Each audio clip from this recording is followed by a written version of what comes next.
Well, it's great to meet y'all. I'm Luke, and we're from Texas Student TV up at campus here. Oh, yeah, All right. kids. I know. Doing it for the adults, excuse me.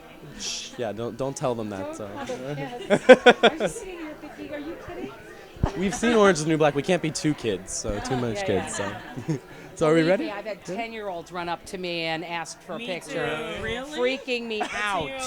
Chocolate I'm girl like, was like, no, I'm not kidding. I was freaked out. I was like, oh my Yeah, god. I was Wow, in no Provincetown lie. when a 10-year-old kid ran up to me and was like, "You're in Orange is the New Black," and I was like, "Who are your parents? And how are you? We're having a conversation." Yeah. Oh my gosh, I didn't know like So how does that feel, like having such young people watch a show that might not be appropriate for them, but you have to be flattered too that they enjoy it? Oh, It's mixed emotion. I know that's right. It's like a show you don't watch with your kids and you don't watch with your parents. Like those are the two things you do not want to do. I can't even. My parents told me that they started watching, and I was like, oh no, like just don't talk to me about it. I'll talk to my brother about it, but It's hilarious. Now you watched it with your mom, right? I have watched it with Oh, my yeah. mom. I watched my mom. I saw.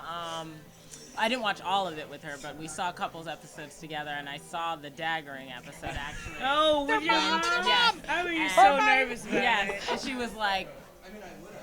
And also with the peeing, I saw with the peeing, and I was like, "What did you think?" What with was the her peeing? face? And What was she your just face? the peeing. She just was like, that was it. She didn't say a word, but she loves the show. To be honest, she loves the show. Like, one of her favorite parts is 13 when Piper knocks out Pensacola. Oh yeah, And she was like, sometimes enough is enough. That's right. She like really liked that part. I was like, That's okay, right. Mom. yeah. I can't even imagine watching like episode 4, the screwdriver episode, like with my dad. No, Yeah. frightening. No. well, I just wanted to congratulate y'all. Today is the day that Netflix premieres it, so thank y'all for sitting down and talking to us. So season 2 really delves into a lot of backstories and a lot of the characters. So how is that getting to explore your character for a whole nother year even more? It's a gift to find out more about, Taystee. It was a lot of fun, and to see where the puzzle pieces fit through this thing. And to find out more about who she is and how intelligent she is, how street smart, how savvy she is, and also finding those moments where she still needs to grow and she's still trying to figure out who to be loyal to. And so it was a lot to play with.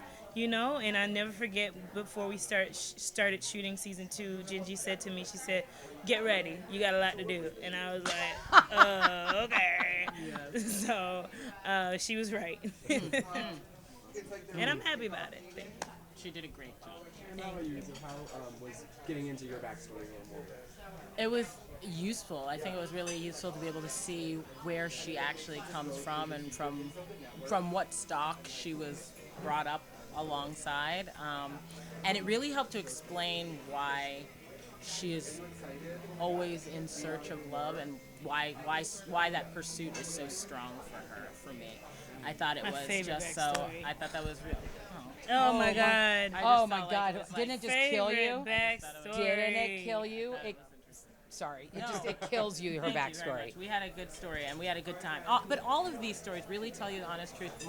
When we was reading all of them and getting to know, we were talking about it just earlier, saying, well, you get to see these people from before any of this world that they're in now started. You get to see them in their youth, at the young stage, that all of this. You get to see Taystee. How she gets the name. The name, exactly. That was actually really incredible. Yeah. Blue it's a color, not a flavor. I was Smart Yeah, girl. smart.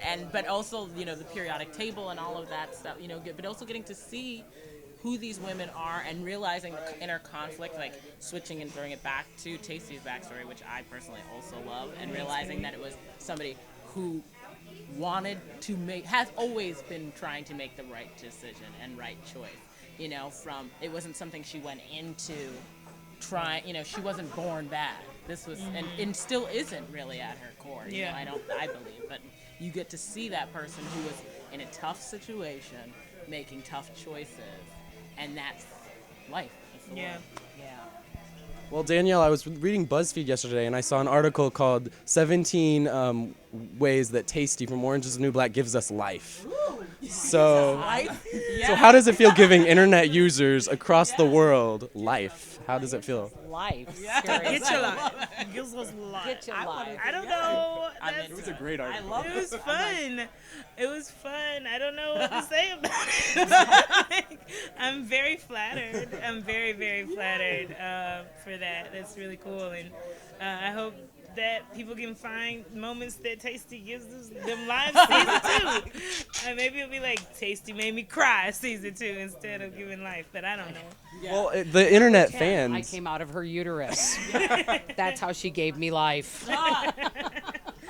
Well, the internet fans are what have made the show even more popular than it already started out with. How is that response to the show for y'all? That, I think, is the major difference between fame before now and now. That we're experiencing fame in the digital age. It's instantaneous and worldwide. And that, to me, this is like my third feeding frenzy in the entertainment world. Like, I was the first openly gay comic to perform on television in America. And I experienced a lot of fame through that. It was on a show that was seen all over the world. The Arsenio Hall show in 1993. It was seen in every country that they spoke English and subtitled in other countries. So I experienced a lot of fame with that. Nothing like this, because everyone's on the internet. Everyone's on Twitter. Everyone's on Instagram. Everyone's on Facebook.